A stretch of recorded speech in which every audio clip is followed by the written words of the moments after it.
All right, quick review. Finding inverse of a 2 by 2. What's our first step? Okay, so we multiply this diagonal, right? 3 times -1, and then what do? Minus the other diagonal. All right, so we've got -3 minus -8, which gets us 5. What is that called? The determinant. So the determinant of matrix A is 5. How do we use that determinant to find the inverse? Okay, so I'm going to say A inverse is 1 over the determinant times what? We got to change some things. What do we have to change? Okay, so the main diagonal changes position. Change the sign on the other two. Okay, so distributing the 1/5 in, we should get -1/5, 2/5, -4/5, and 3/5. Yes? Okay. So we are going to shift now to how do we deal with matrices that are larger. Okay? There is still a way to find the inverse of a larger matrix, but it is pretty cumbersome. So we are going to switch to using the graphing calculator for those larger ones. Okay? Our goal today is to be able to solve a matrix equation. All right? In Chapter 8, we looked at solving systems of equations. All right, we had substitution, we had the addition and multiplication method.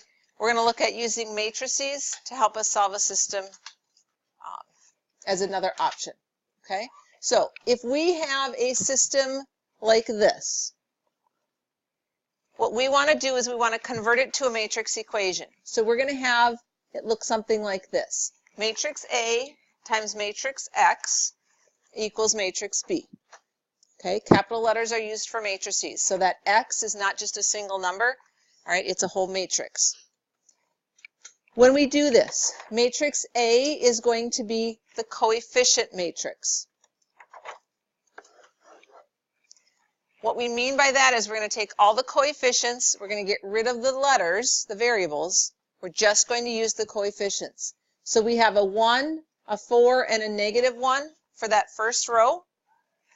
That's my first row of my matrix, 1, 4, -1. Okay. Our next line, we have a 1, a 3, and a -2. Okay, so that's row 2 of my matrix, my coefficient matrix. And then our last equation, our coefficients are 2, 7, and -5.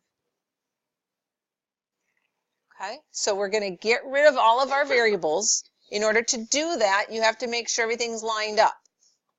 Okay, in other words, the first column here should be the coefficients of all the x's. Okay, the second column is the coefficients of all the y's, and the third column is the coefficient of all the z's. So if your equations aren't lined up like that, or if maybe you're missing a variable somewhere and you need to make sure you put a 0 in to hold that spot, right, you want to make sure the numbers are in the right column because you are taking out the variables. You won't know what those are. So we're using the column it's in to help us remember. Okay? Then we take and multiply it to this unknown matrix. It is a column matrix, a single column. Our variables were x, y, and z in that order. So we have x, y, and z as a column. Okay? So the first matrix here is matrix A. This would be considered our unknown matrix X. And it equals our constants. So all of those constant numbers form the last matrix, matrix B. Okay? Questions on how we rewrite this? So at this point, we haven't solved anything. We've just taken a system like we had in Chapter 8, and we've rewritten it as a matrix equation. Okay? Typically, when we try to solve something like, say, 2x equals 10, we would be dividing the 2 over, correct? There is no matrix division, right? We can, though, multiply by the inverse. So instead of dividing that 2 over, we could say I'm going to multiply by 1/2, the reciprocal or the multiplicative inverse. Okay? with a matrix, we have to multiply by the inverse of our coefficient matrix. All right, so with matrices, we're not going to divide out matrix A, we're going to multiply by the inverse of A.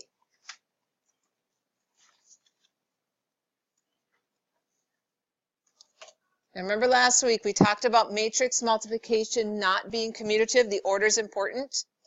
All right, so when we solve for x, that unknown matrix, we have to put the inverse first.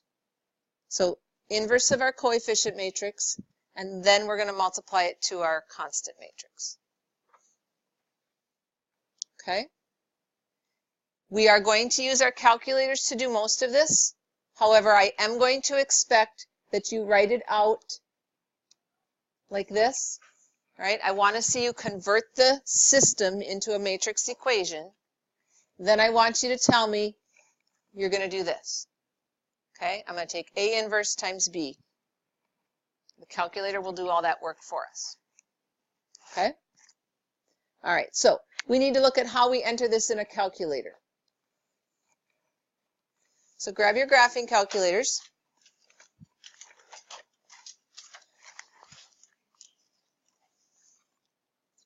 We are going to set up the two matrices. Okay, you have a matrix key. To get there, we do second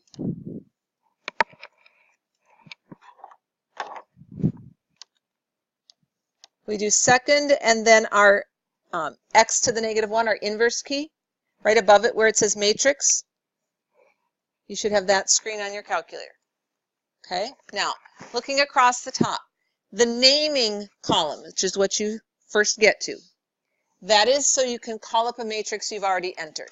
So you can tell the calculator which matrices to use. Okay, to actually enter a matrix in our calculator, we have to go over to the edit option.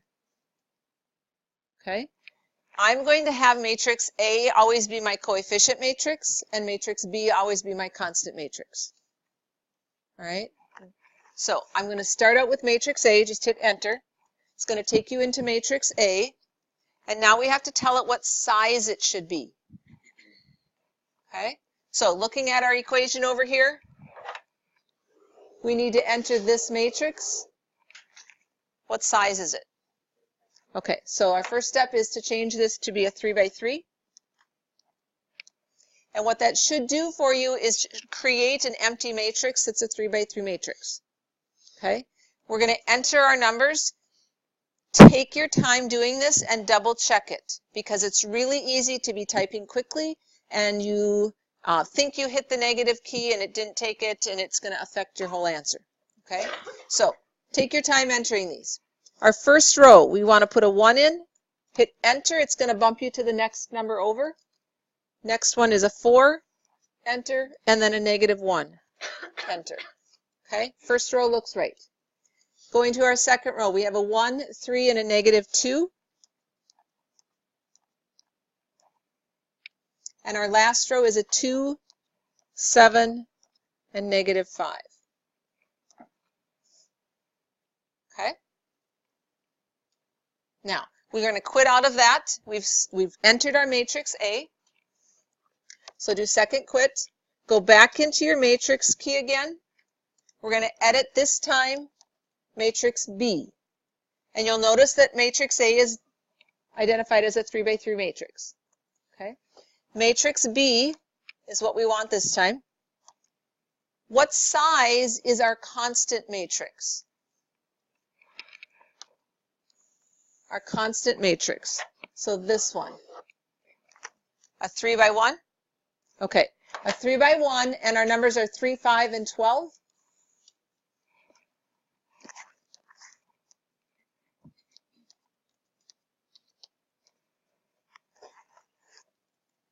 Okay. So we've entered our second matrix. We're going to quit out of that again. And now what we're going to do is we're going to tell our calculator that we want to do this. All right, we want to put in the inverse of A times B. We don't actually have to write down the inverse matrix. We're going to let the calculator figure that out as it goes. Okay, so we've entered matrix A in there. Now we want to tell it take the inverse of A and multiply it to B. So go back to our matrix key. We're going to just call up matrix A. I need to hit the inverse key. All right, so it puts the little inverse symbol in there. And then I need to go back to second matrix again. And now I want matrix B. I'm just going to hit the number 2 and it'll select matrix B. So the calculator is being told, find the inverse of A and then multiply it to B. Okay. Hit enter, and what we get out will be our unknown, our variable matrix. Okay. So what that's telling me is my answer is 1, 0, negative 2. And remember how that was set up. That was set up to be this matrix, right? So that tells me that x is 1, y is 0, and z is negative 2. So we're getting that ordered triple just like we did when we solved the system in our last chapter. Okay? Is there a way to check that? Yeah. This is supposed to be the point that works in all 3 equations, so we could dump it back in for our x, y's, and z's in all 3 equations and make sure it works. Okay? Do you have to do that on every single question? No, but again, if it was a test question, I'd take the time to double check it. All right, so let's look at our next example here. We are going to set it up as a matrix equation first. So we need to set up matrix A, which is our coefficients. All right, so take out, first of all, are the variables all lined up correctly? X, y, and z in all 3 equations? Okay, so then we can just take our coefficients, 3, 2, 2. Our second row is all 2's. Our third row is negative 4, 4, and 3.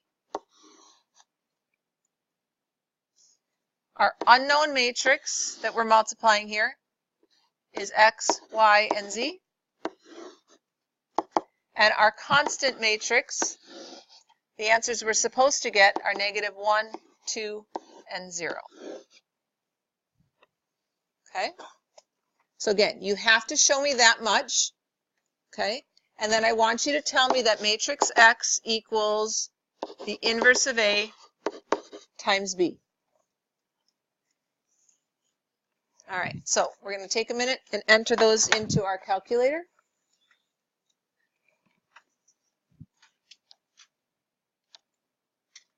Remember, we have to go over to the edit screen. Matrix A is already set up as a 3 by 3, so we can just move over and start changing our numbers.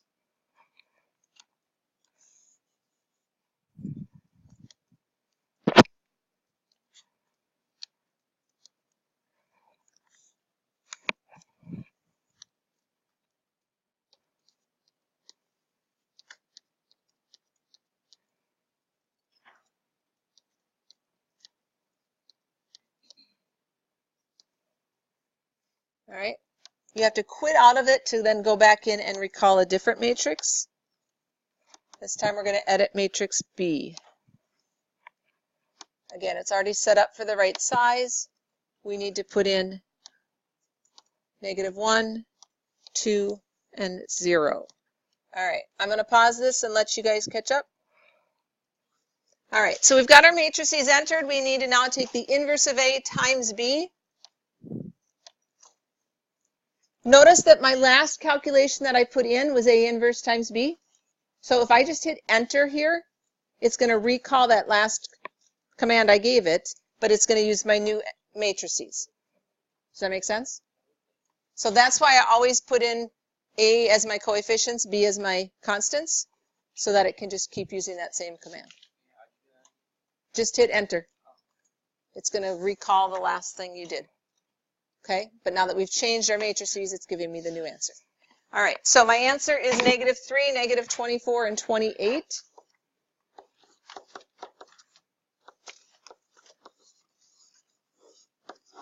And again, think about what that means. We are finding an ordered triple,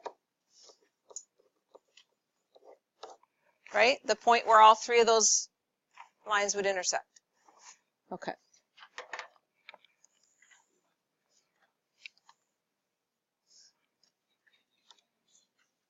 All right. I'm going to have you guys go ahead and do this one on your own. Okay, set up your matrices. Let me know if you have questions. All right, setting up our coefficient matrix. 2, negative 1, 1, 1, 2, negative 3, 3, negative 2, 1. We are multiplying it to our unknowns, and we should get our constant matrix out. Okay? All right. So when you did the inverse of A times B, what did you get for an answer? Negative 2, negative 5, negative 7. Yep.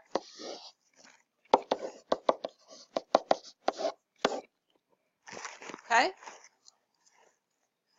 Did we all get that? Yes? Okay. What is different about the next one? All right, it's a bigger system, right? Now, notice the order the variables are given to you in. All right, we've got X's, Y's, Z's, and then W's. So that's the order you're going to give me the answer in. Okay? So our coefficient matrix, 2, negative 1, 1, 1. 1, 2, negative 3, 1. 3, negative 1, negative 1, 2. Negative 2, 3, 1, negative 3. Our variables, we said, were going to be X, Y, Z, W. And then our constants are negative 3, 12, 3, negative 3. So we have to go in and change matrix A to now be a 4 by 4.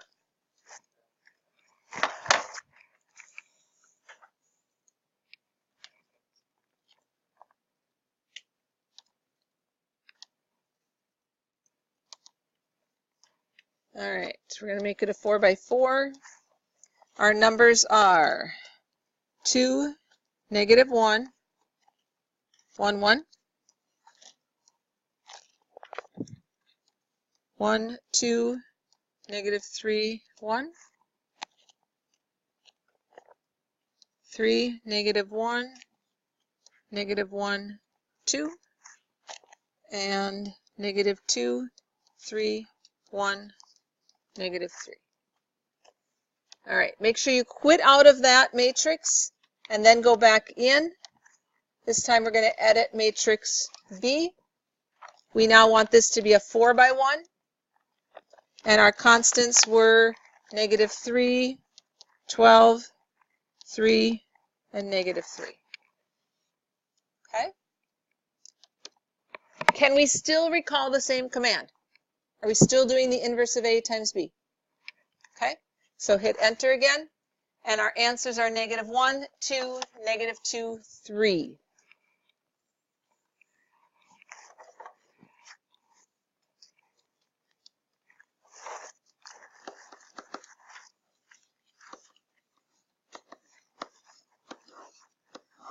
So ordered quadruple this time.